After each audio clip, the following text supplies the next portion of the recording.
तो दोस्तों, तो आज की इस वीडियो में हम लोग बात करने वाले हैं गोस्वामी तुलसीदास के जीवन परिचय के बारे में। जी हाँ दोस्तों, मैं आज आपको गोस्वामी तुलसीदास के जीवन परिचय के बारे में बहुत ही बेहतरीन तरीके से बताने वाला हूँ। बहुत ही आसान शब्दों में मैं आपको गोस्वामी तुलसीदास का जीवन परिचय समझाऊंगा। तो चलिए बिना देरी किए करते हैं वीडियो को स्टार्ट। तो गोस्वामी तुलसीदास का जीवन परिचय ध्यान से समझिएगा दोस्तों, बिल्कुल आसान है। मैं स्टोरी की तरह पेश करूंगा इनके जीवन परिचय को आपके सामने। तो गोस्वामी तुलसीदास का जन्म स्थान और जन्म काल के बारे में सबसे पहले जान लीजिए कि मतभेद है। मतभेद कहने का मतलब कि कुछ विद्वानों का मानना है कि गोस्वामी तुलसीदास का जन्म सोरो नामक स्थान में हुआ था, जो कि वर्तमान के दिल्ली में है।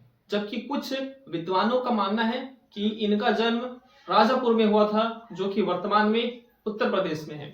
मगर अधिकतर विद्वानों का मानना है कि गोस्वामी तुलसीदास का जन्म जो है ना 1554 ईस्वी में हुआ था। कब? 1554 ईस्वी में। कहां पर? तो राजापुर में। राजापुर में इनका जन्म हुआ था 1554 ईस्वी को। अब देखिए इनके माता का नाम था हुलसी देवी।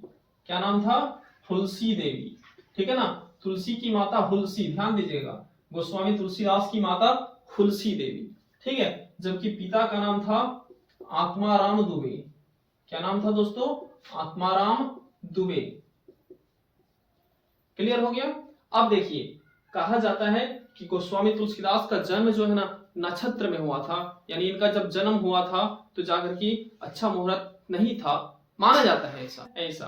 तो नक्षत्र में जन्म होने के कारण कहा जाता है कि जब ये जन्म लिए थे तो इनका मुख में 32 दांत था।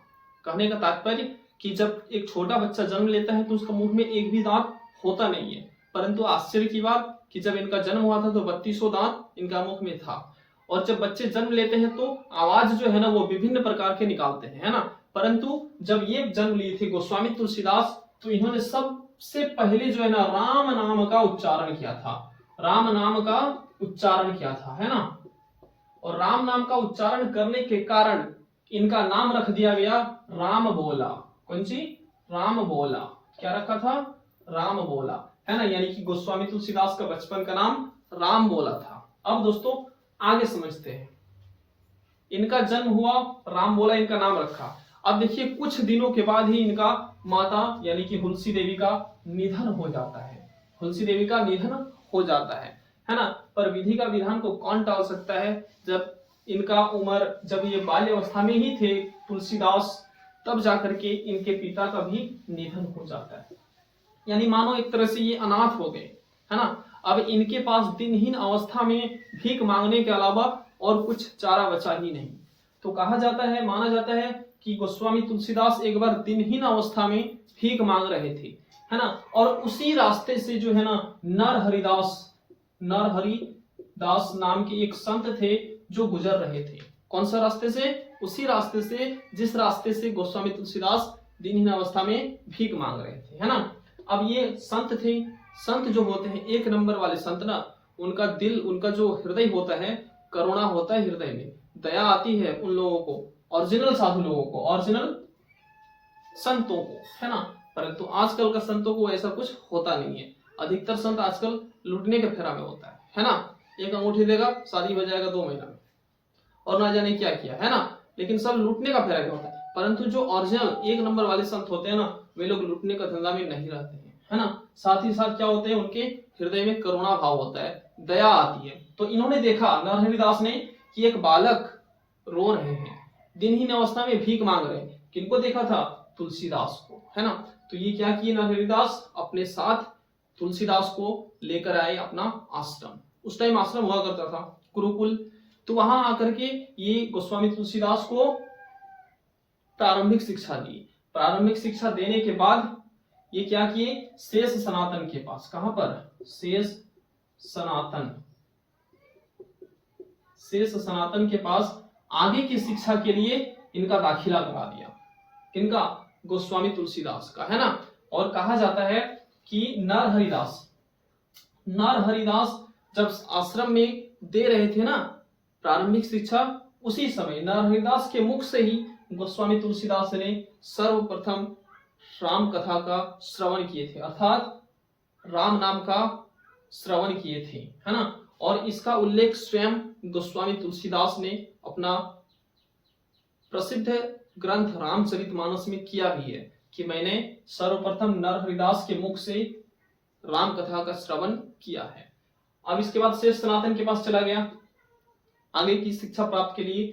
शेष सनातन के पास एडमिशन हुआ इनका, गोस्वामी तुलसीदास का, इनके गुरुकुल में, है ना। फिर यहाँ पर गोस्वामी तुलसीदास बहुत ज्यादा पढ़े लिखे, वेद वेदांगना, है ना, अर्थशास्त्र, ज्योतिषी का ज्ञान प्राप्त किए। कहा जाता है कि इसी समय, इसी दौरान भारत के विभिन्न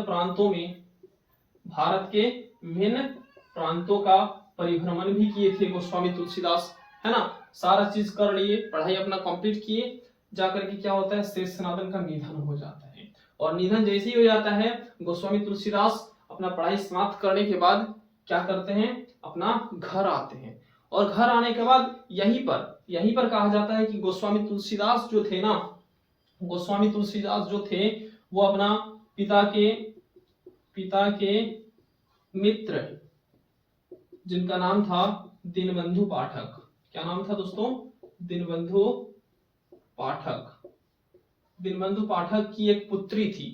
दीनबंधु पाठक की एक पुत्री थी जिनका नाम था रत्नावली। क्या नाम था?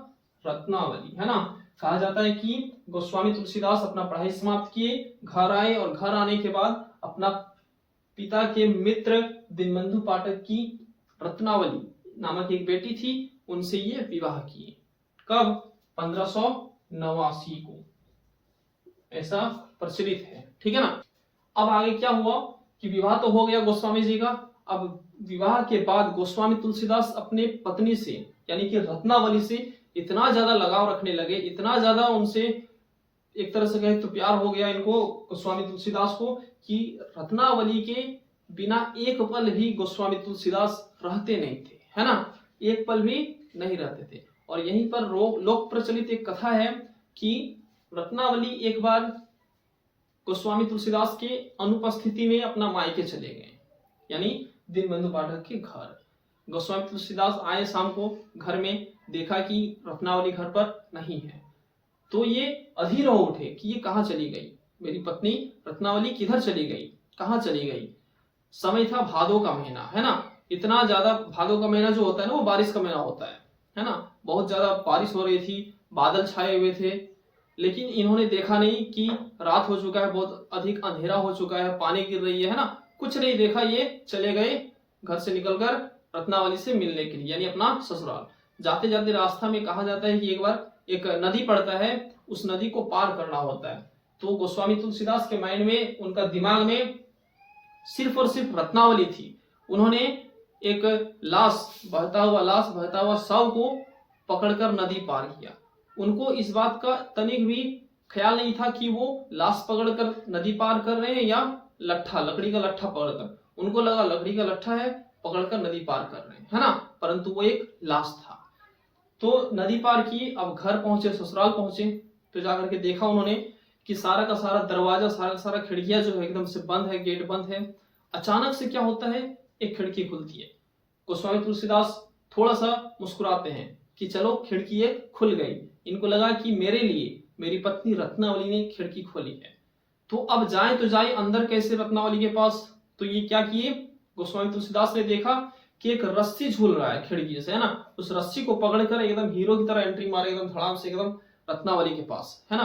परंतु वास्तव में कहा जाता है कि वो कोई रस्सी नहीं था, बल्कि एक सर्प था, अर्थात एक सांप था। उस सांप को पकड़कर गोस्वामी तुलसीदास चढ़े थे ऊपर, और खिड़की के माध्यम से, खिड़की के द्वारा जो है वो रत्नावली के पास पहुंचे थे, है ना। रत्नावली जैसे ही देखी कि मेरे पति गोस्वामी तुलसीदास आए हैं, कुछ क्षण के लिए तो वो उनको खुशी हुई कि मेरे से ये बहुत अधिक प्यार करते हैं, मोहब्बत करते हैं, इस वजह से ये मेरे लिए आए हैं। परंतु कुछ क्षण के बाद ही बहुत अधिक रत्नावली जो है क्रोधित भी होती है। क्यों? रत्नावली का कहना है कि हे पतिदेव, आप मेरे हाड़ मांस चर्म के इस शरीर से इतना अधिक प्रेम करते हैं, अगर यही प्रेम यदि आप राम जी से किए होते तो आज आपको मोक्ष की प्राप्ति होती। और क्या था, बस कहा जाता है ना कि एक पति के लिए पत्नी भी गुरु से कम होती नहीं है। गोस्वामी तुलसीदास का तीसरा आँख खुल गया। मानो गोस्वामी तुलसीदास तुरंत जो है गृह त्याग कर दिए, पत्नी को छोड़ दिए और राम नाम की रट लगाने लगे, है ना। उन्होंने बहुत सारे तीर्थ स्थल का परिभ्रमण भी किए। तो दोस्तों आज के वीडियो में बस इतना ही। अब इसका पार्ट 2 आएगा जिसमें हम लोग डिस्कस करेंगे, चर्चा करेंगे कि गोस्वामी तुलसीदास कहाँ कहाँ परिभ्रमण किए थे, कौन कौन सा ग्रंथ रचे थे, और साथ ही साथ उन ग्रंथों के बारे में थोड़ा थोड़ा हम लोग विस्तार पूर्वक जानेंगे भी। तो दोस्तों जल्दी मिलते हैं अगले वीडियो में, तब तक के लिए जय हिंद, जय भारत।